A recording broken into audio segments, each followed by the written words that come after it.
Yes, yes, yes, yes. Uh, uh-huh. It's George Mason, everybody. Comedian George Mason. Okay? Yeah. Uh-huh. Don't laugh at that. It's all good. But I just want to take time, come to you today, this evening, if you will, and to remind you about some upcoming shows that I have on the burner coming down the pipe. And this Saturday, it'll be as you see, the Money Mob G Money show. Okay, yeah, that's this Saturday from 8 to 9:30. I hook up with my partner and we do our thing for nightly on a weekly basis, I should say. And it's interesting. It's a good show. It's a funny show, very entertaining. And yeah, Money Mob G Money, right there. Let me show you the flyer. Uh, let's see if I get the right one. And there it is. 8 o'clock Saturday night social is what we deem it. We call it. It's the Money Mark G Money Show that this Saturday, uh, the 8th, we do our thing. We hit and we knock it out the park, quite frankly. Yes. You know, yeah, we have fun with it. And it's good. I love it. And that's that one there. And we have the other one. That's Money Mob, G Money Show, streaming live on Saturday night from 8 to 9:30 on Twitch, YouTube, and Facebook. We stream it live from Facebook. And yeah, so, and also uh, next Saturday, no, next, well, Saturday we do our show again, but next Wednesday we'll have this show here. I will be interviewing Sedan, the God of Sound, along with the Almighty Force Brothers. That will be Wednesday, June 12th, 8 p.m. That's Sedan, the Sedan, Dan, the God of Sound, huh? Yes. And the Almighty Force Brothers. They got a few dates coming up they want to talk about. I also want to ask them how is their music, old school hip hop. They have bars and they write and they're very, very prolific and lyricists, if you will. How does their influence, if they have, as far as like in this cancer culture environment with these young artists and stuff, and you know, is there a place for them? Where is there a place for them? How do they feel about spitting old school lyrics and where are their audience and stuff? I have a lot of questions, if you will, and let them deal with it because listen, they know how to handle themselves and they have a purpose, and I love it. I love their music. I love what they represent, and so I'm going to bring them to you. That's next Wednesday on the 12th at 8 p.m. That's the Sedan, the God of Sound, along with the Almighty Force Brothers. Yes, so that's all good. And I'm looking forward to that as well. And, I was watching movies last night. I like the old movies, old school, old style movies. Tupac, uh, Juice. I watched that early in the afternoon, and then I watched another one of his vehicles. He was an incredible. He's such a natural. Anything that he did, he was so smooth, but he was a natural. Gang related. Huh? I don't know if a lot of y'all are hip to that. That movie, Gang Related, is with Jim Belushi, and he plays a road cop, a dirty cop. He murders a DEA agent in this thing. It was actually Cool Mo D was the agent. Yeah, and Cool and Mo D. You didn't even pick. You say, "Oh shit," I had to look at the credits. That was Mo D. Yeah, but he played that shit to the bust. But Pac, was Pac, man, and it was. You forget how good of an actor he was until you see some of his work now. I mean, you know what I'm saying? Like, in retrospect, you look and say, "Oh shit, yo, Pac was a bad motherfucker. But yeah, I really gang related. I don't know what made me, took me to that, but I think watching Juice, and then I just said, you know what, let me watch some other, with the one with Janet Jackson, Poetic Justice and stuff like that as another one. But I didn't even get into that. But yeah, just some incredible body of work that Pac did. Uh, you know, the one with his brother, basketball, the whole thing. But yeah, so gang related, excellent movie. And then I wanted to talk about, I'll probably bring that up on the show Saturday. The reparations in Evanston, in Chicago. They're giving us, we're getting reparations. And then this town, this white area, they sued for discrimination because they're not getting any. It's crazy. We're finally getting reparations, and then now the town shuts it down. But I want to get deeper into that, but not now. As I said, the game is coming on. We have the Dallas against Boston. Yes, that should be an excellent series. A lot of people are already counting out Dallas or whatever, but don't sleep on them on Dalek and Lively, and of course Uncle Drew. Kyrie Irving is nice, man.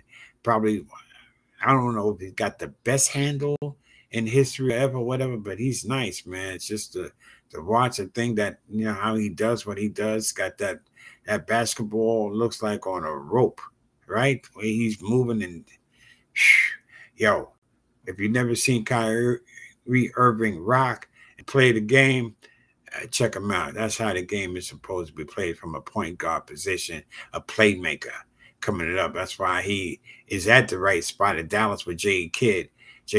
And then you got the sham guard. The sham guard is one of the assistant coaches, man. So no wonder they got some sick hand. But Kyrie already had it handled before he came to Dallas.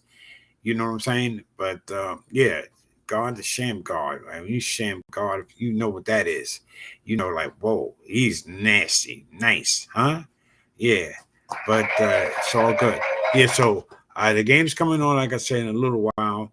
And that's the, you know what? Wayne Brady. Wayne Brady, he said he came out. Really? I mean, he said he's pansexual. I don't even know what the fuck that is. Alexa, what is a pansexual? According to an Alexa Answers contributor, pansexual means someone who is sexually or romantically attracted to people regardless of their sex or gender. Huh? Somebody is attracted regardless of your sex or gender. That could be anybody. You know, he doesn't take the position as a homosexual or bisexual. He's pansexual. They just come up with these different terminologies and everything. Really fucks the game up, screws us up, confuses us more so than we already are. He likes whatever. He's pansexual. Yeah, whatever. Incredible. So Wayne Brady is pansexual. And so yeah, but I wanted to give some time. I wanted to come on early and talk about the Taino Indians. Those were the native, the indigenous people that were native to the Caribbean islands, Cuba, the Dominican Republic, Puerto Rico, Jamaica. Yeah, the Tainos. Bad people, man. Bad in the sense that they were good. This is a picture of a Taino warrior right here. Huh? Yes. No joke. That's a Taino warrior. This is a chief or a king that's being carried. But yeah, but I'm not going to get deep into it now. These are Taino women, beautiful, right? You can see the Caribbean, Puerto Ricans, Cuban, Dominican, or whatever, but that's what that look. When Columbus came over here, the Spanish and the conquistadors and stuff, and that's why a lot of these islands and stuff, Cuba, and they speak Spanish because of the Spaniards, but those were the native people to that land, the Tainos. The Tainos, look at him. It's another warrior. No joke. You know, is a Taino grandmother and her daughter. Look at the beautiful skin. Look at them. They're gorgeous. But yeah, so I want to break it down and I want to do more about the Tainos and talk about them more and bring a little bit more like knowledge and the rich history that they have, the Tainos. But yes, so as I said, I'm not gonna rock long tonight. Got the game coming on, as I said, and I just wanted to bring those few items up. Tupac was a bad mother. Shut your mouth. But yeah, and I talk about some other crazy stuff. With I do a lot of research. I call it watching these stuff on these sex shows. Yeah, I'm in those rooms, and these girls.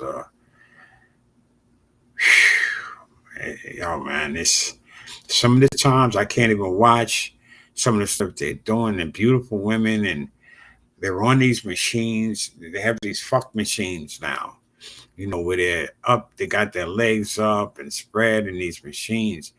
You can't compete with a machine, man. And my thing is that I think a lot of these women are hooked on the. How can you have a relationship with a human being after being, you know, like fucked by a machine? I mean, realistically, it sounds crazy, but the who invented this shit? As far as like, a machine, guys, it's tied into, it's almost like a Bluetooth type situation. These girls are strapped to these machines, you purchase coins, and you can operate. You can fuck these girls through the machine. You see what I'm saying? As long as I'm tipping, I have control of the machine, basically the sink as they call it. You add that your tips to that. You tip, whatever you want to tip, and then machine, it controls how long she's going to be, fucked, and how good she's going to do, slow, medium, fast. And some of these girls be like, yo, punish. They want their pussies punished.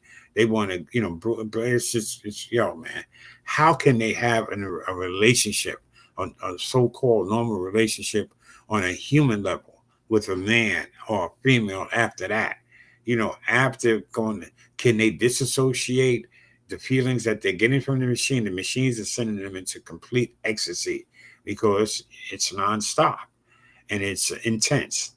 So can they like come out of that and then actually disassociate themselves from that and then break down and on a human level have some type of a relationship with a man? You know what I'm saying? I, I don't know, if there can be anything on a physical, a sexual level after they've been fucked by a machine, realistically. I mean, that's something that, I'm thinking the psychic part of it. Do they need therapy, deep therapy? After they have this one girl on there, man, and she, she doesn't look stable at all. I mean, she looks crazy, to be blunt. Point blank, she looks fucking like a lunatic. And I'm not going to say her name, but it kind of basically describes what she is and who she is, and she's just like loving this thing. And she's telling you, she's saying how she's loving it. The machine keep adding. I know a lot of it is about money for sure. Like the more tips is like the more, more that they make, I would imagine. I don't know how it breaks down. You know what I'm saying? But to purchase these tokens and to give them the tokens, and they got X amount of people in their room, you can see like here, it shows you how many people are in the viewing and watching and stuff. It's the same thing with them. They know who's coming in. It'll welcome you in. Welcome. They give my your name and into my room. Feel free to tip, that type of shit.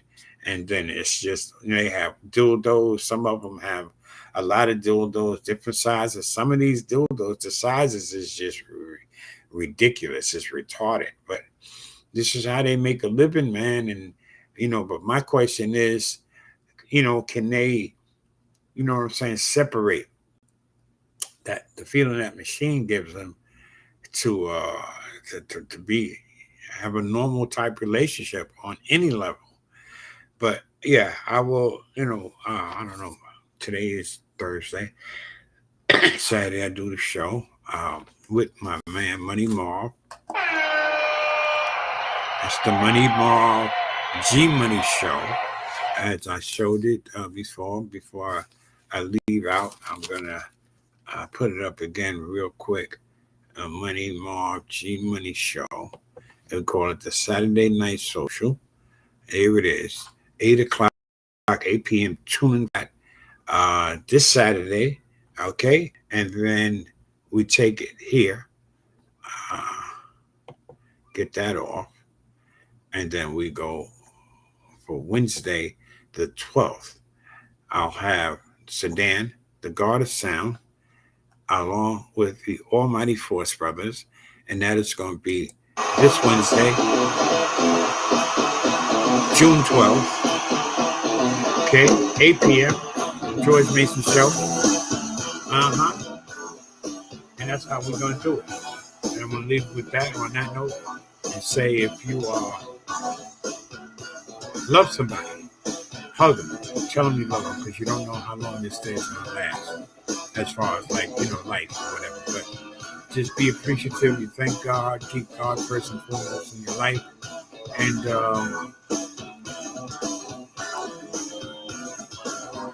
can't be in the wrong if you're doing the right thing. And persistence overcomes resistance. And stay safe. God bless you. Peace. And thank you.